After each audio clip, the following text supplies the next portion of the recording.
நிலா ப்ரெசன்டேஷனுக்காக உட்காந்து ஒர்க் பண்ணிகிட்ருக்காங்க. நம்ம சோழன் ஃபோனை பார்த்து பார்த்து சிரிச்சிட்டு இருக்காங்க. நிலா என்னங்க ஃபோனை பார்த்து சிரிச்சிட்டு இருக்கீங்கன்னு கேட்க, இல்லைங்க மேட்ரிமோனியில் ரிஜிஸ்டர் பண்ணியிருந்தேன், அதான் பொண்ணுங்க வந்து பேசுகிறாங்கன்னு சோழன் சொல்கிறாரு. ஏங்க யாருக்கு பொண்ணு தேடுறீங்க? அதான் சேரன் அண்ணாவுக்கு சந்தா இருக்கிறாங்கல்லன்னு நிலா கேட்க, ஐயய்ய இது அண்ணனுக்கு இல்லைங்க, எனக்கு தாங்க. உங்களுக்கா? ஆமாங்க எனக்கு தான். நீங்கள் டிவோர்ஸ் வேணும்னு கேட்டீங்க, நானும் கொடுக்குறேன்னு சொல்லிட்டேன். சீக்கிரம் நமக்கு டிவோர்ஸ் கிடச்சிரும். அதுக்கப்புறம் நான் தனியாக இருக்க முடியுமா? சொல்லுங்கள் பார்க்கலாம் அப்படின்னு சோழன் கேட்குறாரு. அதை கேட்ட நிலா முகம் மாறுது. நிலாவோட முகமாற்றத்தை சோழன் கவனிக்கிறாரு. இப்போது டிவோர்ஸ் கிடச்சிருச்சுன்னா நீங்கள் பாட்டுக்கு போயிடுவீங்க, நான் என்ன பண்ணுறது? ஆனால் இங்கே பாருங்கள், அப்படி பொண்ணு செட் ஆனாலும் அந்த பொண்ணை உங்ககிட்ட தான் கூட்டிகிட்டு வருவேன். நீங்கள் தான் நம்ம 2 பேர்த்துக்கு நடந்தது ஃபேக் கல்யாணம்னு எடுத்து சொல்லி புரிய வைக்கணும். செய்வீங்களா? சம்மந்தப்பட்ட நீங்கள் சொன்னாதான் என்னை கட்டிக்க போகிற பொண்ணு நம்பும். என்னங்க நான் சொல்கிறது சரிதானே? ஏங்க எனக்காக இதை செய்வீங்களான்னு சோழன் கேட்க, எனக்கு வேறு வேலையில் பாருன்னு நிலா லேப்டாப் எடுத்துகிட்டு கோபமாக உள்ளே போகிறாங்க. நிலா லேப்டாப்பை கட்டில் மேலே போட்டுட்டு கல்யாணம் பண்ணிக்க போகிறாரான்னு மனசுக்குள்ளே பேசுகிறாங்க. சோழன் சொன்னது நிலா மனசை என்னவோ செய்யுது. நிலா வேலையை பாரு, அதுக்கெல்லாம் டென்ஷன் ஆகாத. சோழன் என்ன செஞ்சால் உனக்கு என்ன அப்படின்னு மனசாட்சி சொல்ல நிலா கொஞ்சம் ஆசுவாசப்படுத்திக்கிட்டு அப்புறம் வேலை செய்கிறாங்க. டே சோழா, நிலாவுக்கு உன் மேலே லவ் இருக்குதுடா, இல்லைன்னா எதுக்கு காண்டாகி போகிறான்னு சோழன் தனக்கு தானே பேசுகிறாரு. அந்த குஷியில் நடேசனை போய் எழுப்புறாரு. நடேசன் அலறி அடிச்சு எழ சோழனை பார்த்து, ஏண்டா உனக்கு இந்த ராத்திரி நேரத்தில் உனக்கு என்னடா வேணும்? நான் நிலா கிட்ட மேட்ரிமோனியில் எனக்கு பொண்ணு பார்த்துட்ருக்கேன்னு சொன்னேன். அதுக்கு நிலா கோச்சிட்டு உள்ளே போயிட்டா. இதிலிருந்து என்ன தெரியுது? இதிலிருந்து நொன்ன தெரியுது. ஏண்டா அந்த பொண்ணை வெறுப்பேற்றுறதா உனக்கு வேலையா? நீ இப்படியெல்லாம் சொன்னால் மாறிடுன்னு மனப்பால் குடிக்காத. ஏண்டா உனக்கு அறிவே இல்லையா? சொந்த புத்தியும் இல்லை, சொல் புத்தியும் இல்லை.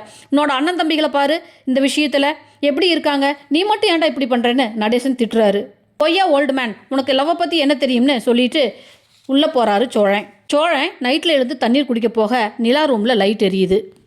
அதை பார்த்த சோழன் ரூம் கதவை தட்ட நிலா எழுந்து வராங்க. ஏங்க தூங்கலையா? மணி 1 ஆகுதுன்னு சோழன் கேட்க, ஏன் எனக்கு டைம் பார்க்க தெரியாதா? போய் தூங்குங்கன்னு நிலா சொல்லிட்டு நிலா கதவை சாத்துறாங்க. காலையில் சேரன் விளக்கேற்றுறாரு. நிலா, அண்ணா நான் ஆஃபீஸ் கிளம்புறேன்னு சொன்னதும் சாமி கும்பிட்டு போமான்னு சேரன் சொல்கிறாங்க. ஏங்க அந்த லேப்டாப்பை சாமி முன்னாடி வச்சு வேண்டிக்குங்க அப்படின்னு சோழன் சொல்ல நிலா லேப்டாப்பை சேரன்கிட்ட கொடுக்குறாங்க. எல்லாரும் சாமி கும்பிடுறாங்க. நிலா இந்த ப்ராஜெக்ட் நல்லபடியாக முடியணும்னு வேண்டிக்கிறாங்க. நடேசன் அப்போ வர நிலா நடேசன் காலில் விழுந்து ஆசீர்வாதம் வாங்குறாங்க. நீ வளர்ந்து பெரிய ஆளாக வரணுமான்னு ஆசீர்வாதம் பண்ணிட்டு பணமும் கொடுக்குறாரு நடேசன். சோழன், ஏங்க ப்ரெசன்டேஷனுக்கு போகிறேன்னு சொல்கிறீங்க, வாங்க நான் கொண்டு வந்து ட்ராப் பண்ணுறேன்னு சொல்ல, தேவையில்லை நான் ஆட்டோவிலேயே போய்க்கிறேன் நிலா விடுக்குன்னு சொல்கிறாங்க. ஆட்டோவுக்கு கொடுக்குற காசு எனக்கு கொடுங்கன்னு சோழன் கேட்க, இல்லை ஆட்டோவிலேயே போகிறேன்னு பல்லவனும் நிலாவும் கிளம்புறாங்க. சேரன், ஏண்டா உனக்கும் நிலாவுக்கும் சண்டையா அப்படின்னு கேட்க, என்கிட்ட எப்போனா சிரித்து பேசியிருக்காவ, இப்போ சண்டைன்னு சொல்கிறதுக்குன்னு சோழன் சொல்கிறாரு. பல்லவன் அவன் ஃப்ரெண்டோட பைக்கில் போக நிலாவும் ஆட்டோ பிடிச்சி ஆஃபீஸ் போகிறாங்க. நிலா ஆட்டோவில் லேப்டாப் எடுத்து ப்ரெசன்டேஷனை பார்த்துட்டு திரும்பவும் பேக்கில் போட்டு கால் பக்கத்தில் வைக்கிறாங்க. அண்ணா பே பண்ண ஜிபே நம்பர் சொல்லுங்கள் நிலா கேட்க, ஃபோனை வீட்டில் வச்சுட்டேன், நீங்கள் கேஷாக கொடுங்கன்னு ஆட்டோ டிரைவர் சொல்கிறாரு.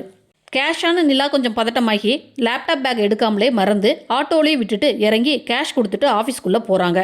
நிலா சீட்டில் உட்காந்தும் லேப்டாப் அவங்களுக்கு ஞாபகம் வரல. அப்போது ராகவ் வந்து, நிலா ப்ராஜெக்ட் கம்ப்ளீட் ஆகிடுச்சுன்னா கொடுங்க பார்க்கலான்னு சொல்லிட்டு வேறு ஒர்க் பார்க்க நிலா லேப்டாப்பை தேட ஆரம்பிக்கிறாங்க. திவ்யா என்ன தேடுறேன்னு கேட்க, இல்லை லேப்டாப்பை காணோன்னு சொல்லிட்டு யோசிக்கிறாங்க. அப்போ தான் புரியுது நிலாவுக்கு தான் லேப்டாப்பை ஆட்டோவிலே மறந்து வச்சுட்டு வந்தது. நிலா பதட்டமாகறாங்க. சோழன் கூடயே வந்திருக்கலாங்க நிலா, இப்போ லேப்டாப் மிஸ் ஆகி போச்சு பார்த்தீங்களா? ஓகே ஃப்ரெண்ட்ஸ், என் சேனலை லைக் பண்ணுங்கள், ஷேர் பண்ணுங்கள், சப்ஸ்கிரைப் பண்ணுங்கள். தேங்க்யூ.